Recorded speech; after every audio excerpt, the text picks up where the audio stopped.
Welcome back to the channel.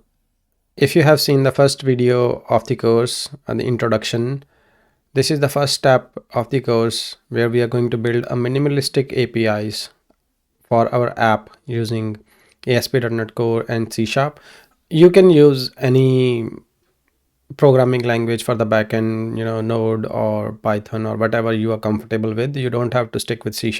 But I'm going to use .NET as my backend because that's what I am more familiarized with. And we are not going to spend too much time on the backend. It's going to be simple API where we have a to-do app which will create a to-do for us, update, delete, and give us the list of and filtering on the different like whether it's completed or not.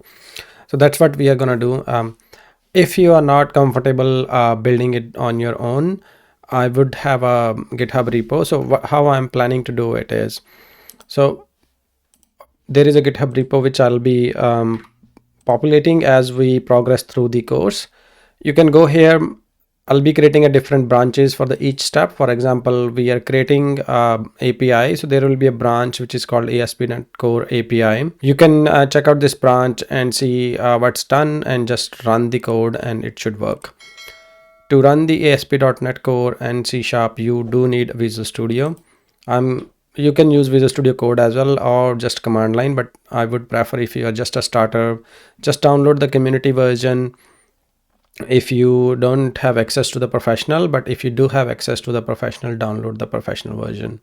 I have already got the professional version downloaded, and I will be using that one. For the minimalistic API .NET, I really love them for their documentation, and they have a nice tutorial on creating minimalistic API using the .NET Core, ASP.NET Core, and I'll be using .NET Core 7 for this one. You can follow the tutorial. I would really encourage you to follow the tutorial and do it on your own. But if you are more comfortable in just working and you just want to do iOS and don't care about the backend, you can skip this video completely. I'll be showing how to set up the API in the next video as well, so that you guys can catch up. But I would really encourage you to follow this tutorial because we will be adding backend stuff later in the course, where we'll be adding authentication and notification because we'll be using .NET heavily with the Azure and everything. So go through the tutorial, create the APIs. So you should end up with these 5 endpoints, 6 endpoints. I have already went through the tutorial just to see if there is anything missing and you guys need to know. So once that's done, then you can add Swagger option. So you can go to Open API support minimalistic API, adding the Swagger. It's quite much. I would encourage you to just add the endpoint API Explorer and just use the Swagger UI. I have done some customization here to just add the Swagger endpoint so that it's there. That's it. You don't need to do anything else. So just add the Swagger generation and then the Swagger UI and the Swagger if it is in development mode. So this is something .NET Core specific. We can assign different environments, and based on the environment, we can have different settings. If you have not configured your launch settings, I would probably have a look at the launch settings from the Git repo and just make sure that they match so that your launch URL is Swagger, so that whenever you're launching, it's being launched. So your HTTPS endpoint should be this one, and then it should launch to Swagger, and you can override the environment. So for this one, it's development. So that's pretty much changes I have done in the base. Let's go through why tutorial have the stuff that how they have. So in the tutorial, they use to do item and to do DTO a lot. So let's have a look at why they have a DTO and why they have a separate object for saving to the database. So let's walk through this code and see what it's doing. So here we will be using Entity Framework Core to access our database. Entity Framework give us an opportunity to save our database in memory while we are running unit tests or stuff like that. We'll be using in-memory database for now because we don't want to persist the data, but we can create a backend database as well, which we will do eventually. So it's configuring the dependency injection for the DB context, which you will be creating as part of your tutorial. So I have different folders here which are not in the tutorials, which is called entities, models, right? So entities are the objects which you use to interact with your database. So these are the entities which reflect your tables in your database. All the table configuration you will be doing here.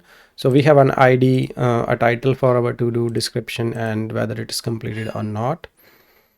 The other thing I have done different from the tutorial is we usually use these days objects called models, because that's what we refer them in SwiftUI as well, models, because we will be using MVVM probably, but we'll see how we go. I am more in favor of just model and view kind of approach and have a state, but we'll go through that one later. So I'm not using the word DTO, I'm using the word model here, and I have renamed it to use a model, and then just rest everything is same. I have just made some changes here to just use a default value, and because it's a nullable type. You don't need to know much about these things, but for a conceptual point of view and why I have added why I have renamed these from DTO to model, you need to know. So models are what we will be sending back to the app, and entities are what we need to save in the database. So we need, as I have said, you need to make sure that your code is maintainable and it's following the best practices. It's a really rare case where you want to send your entities which you save in the database back to the UI as it is, because there might be some business logic that you want to add, or maybe some authorization logic based on who is logged in, whether it's an admin login or whether it's a manager login or an employee login, and you want to send different data based on the role. So you don't want to expose all the data in the table. So you might be saving all the data in one entity, but you might want to just filter and send different models of the data. It's like a view on top of your data, which is sent back to the app. So that's why you want to just always separate those two objects, which you send to the UI and which you save in the database. So that's why they have a DTO and an entity type. So that's pretty much it about it. We are gonna go and hit run and see how it behaves. Once it runs, then we have the Swagger UI open, because I have set the default to go to Swagger, and you can see that my port is 7111 and it's an HTTPS. And this is where you can come and test your APIs. Let's try out and execute. There's nothing here. Let's see if we can create one. It gives you an example value, so let's try it out. I don't want to send ID, right? Because that's what server will generate. I'm gonna say like first, not just, so first to do, and then description would be complete it soon. And when we say and I want this to be false because I'm just adding it.